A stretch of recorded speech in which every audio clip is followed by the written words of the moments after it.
કરવા જઈ રહ્યું ત્યારે આપણે આ રાજનપુર શાળા પરિવારથી આપણા સાહેબને આવકારીએ છીએ, શાબ્દિક સ્વાગત કરીએ છીએ અને વિનંતી કરીએ કે આપણા આનંદ મેળાનું ઉદ્ઘાટન આપણા સિયાસી સાહેબને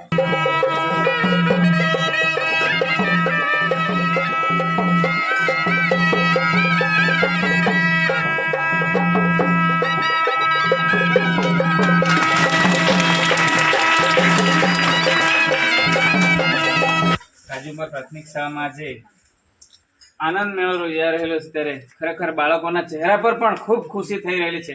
અને એમ કહેવાય આદિવાસીનો તહેવાર એટલે હોળી, અને હોળીના દાડે જ આવું બધું કરતા હોય કુકડ હોળી એમ કહેવાય, બરાબર. એટલે ખૂબ આનંદનો દિવસ છે. બાળકો ખૂબ આપણે આનંદ માણીએ અને જીવનમાં હર્ષોલ્લાસથી આગળ વધીએ. તમામને શુભેચ્છાઓ. ખરેખર પૂરે તો માંગુ છું, મજા આવે.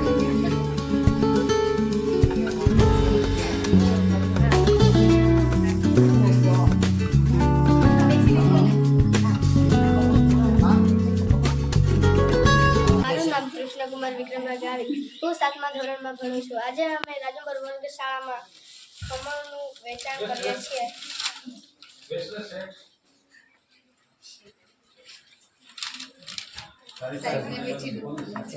અને પછી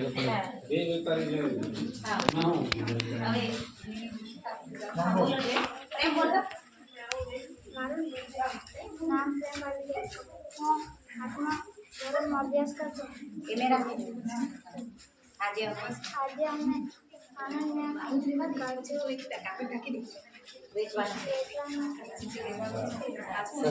સરસ. આ એક કાજુ છે ને, આપણે કાજુ પ્રક્રિયા કરીએ છીએ, બરાબર ને. આ બી આપણે ભેગી કરવાની છે, કરશો ને, અને તમે બી ભેગી કરીને પછી બાઇકમાં વેચશો ને તમને પૈસા મળશે, બરાબર. એટલે બી ભેગી કરી રાખજો. હો, કિંમત વધારે છે. સરસ. વાહ.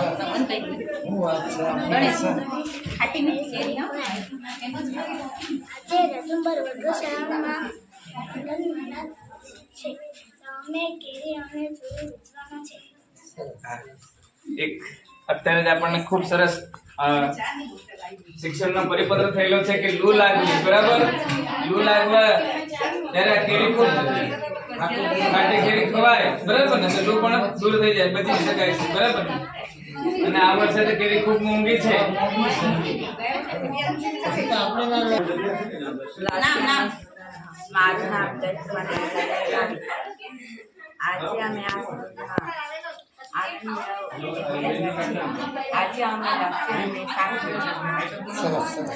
બચી શકાય, બરાબર. ખરેખર પ્રવાહી વધારે પીવું જોઈએ ને, પાણી અને છાશ એ પણ ખરેખર જોરદાર છે. મસ્ત મસ્ત.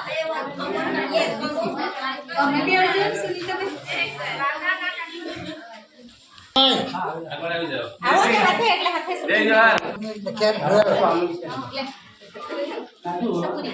ડુંગરા પર કાજુ પર આનંદ મેળો કહેવાય. આનંદ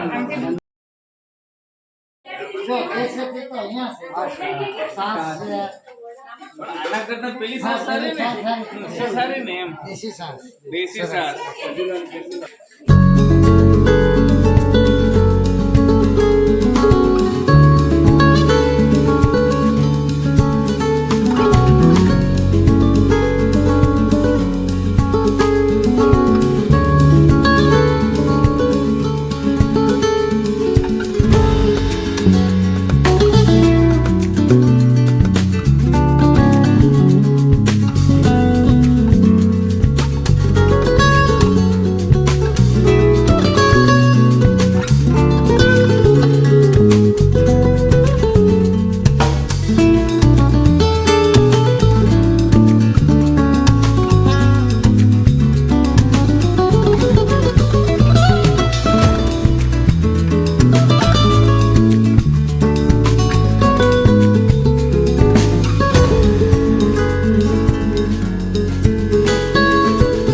બીજા વસ્તુ અમારા માટે બધા રાખી દો શાકભાજી ખરીદવી પડે ને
ખરેખર પહેલા મેં નિહાળી લીધું ખૂબ સારું છે હે બાળકોમાં એ જ વસ્તુ શીખવી જાય છે કે આપણે કંઈક કરીએ બરાબર આ એક ટેકનિકલ કૌશલ્ય છે આપણું અને એના થકી આપણે આગળ વધી શકીએ છીએ એટલે આજે ગામજનો પણ ભેગા થયા એસએમસીના સભ્યો પણ ભેગા થયા છે ત્યારે તમામને સીઆરસી વતી એમ કહેવું છું કે તમે જે આ પ્રવૃત્તિ જોઈ રહેલા છે બાળકો શિક્ષણ જ નથી બરાબર વર્ગખંડનું શિક્ષણ જ નથી ઘણી બધી પ્રવૃત્તિ ખૂબ સરસ થઈ રહેલી છે અને જ્યારે મારી વિઝિટ હોય ત્યારે શિક્ષકોને હું માર્ગદર્શન આપતો જ જાઉં છું સૂચન નથી કરતો કારણ કે હું સૂચનમાં માનતો જ નથી માર્ગદર્શન જ કરું છું કે માર્ગદર્શન આપીએ તો ખૂબ સારું કામ થાય છે અને બાળકો પણ તમારા ખૂબ સારા છે એટલે આવી રીતે આપણે આનંદ મેળો છેલ્લા દિવસે આનંદ મેળો થાય એટલે બાળકો પણ ખૂબ ને બપોર પછી આનંદ મેળો પતે એટલે પછી બપોર પછી છે ને આપણે ધૂળેટી એટલે કે હોળી બરાબર ને ખૂબ સરસ રમજો અને આનંદથી દિવસ પસાર કરજો પણ એક વાત કરું કે હોળીના તહેવારમાં આપણે જે ગુલાલ કરીએ છીએ ને એકબીજાને એ ગુલાલ કલર એટલે કલર ગમે જેવા કરતા ને એમાં છે ને કેમિકલ આવે છે એટલે એનાથી ચહેરાને ખૂબ નુકસાન થાય છે ક્યારેક આંખમાં પણ જાય ને તો આંખમાં બળતરા થાય છે અને બીજી વિશેષ વાતો કરું કે મુખ્ય રસ્તા પર રમવા નહીં જતા બરાબર કારણ કે વાહનવાળા બે મગજ થઈ જઈને આવે છે બરાબર બે મગજ ચલાવ્યો ને એટલે ક્યારેક ગમે જેમ ગાડી હંકાય છે ને આપણે લપેટમાં આવી જઈએ છીએ એટલે એવું ન કરીએ આપણે આપણો હોળીનો તહેવાર પરાપૂર્વથી ઉજવતા આવેલા છે કે આપણા વડીલો પણ ખૂબ સરસ ઉજવતા આવેલા એ રીતે આપણે ઉજવણી કરવાનું છે અને આનંદ માણવાનું છે 2 દિવસ તમને રજા છે બરાબર રજામાં પણ મજા માણજો અને ભૂરી માંગવા પણ જોજો એકબીજાના ઘરે ભૂરી માંગવા બરાબર હું પણ નાનલો હતો ત્યારે તૂર લઈને જતા અમે કારણ કે અમારે ત્યાં આજુબાજુમાં ઢોળિયા પડેલ વધારે એટલે તૂર લઈને નાચવા જતા અમે એટલે ખૂબ મજા માણજો.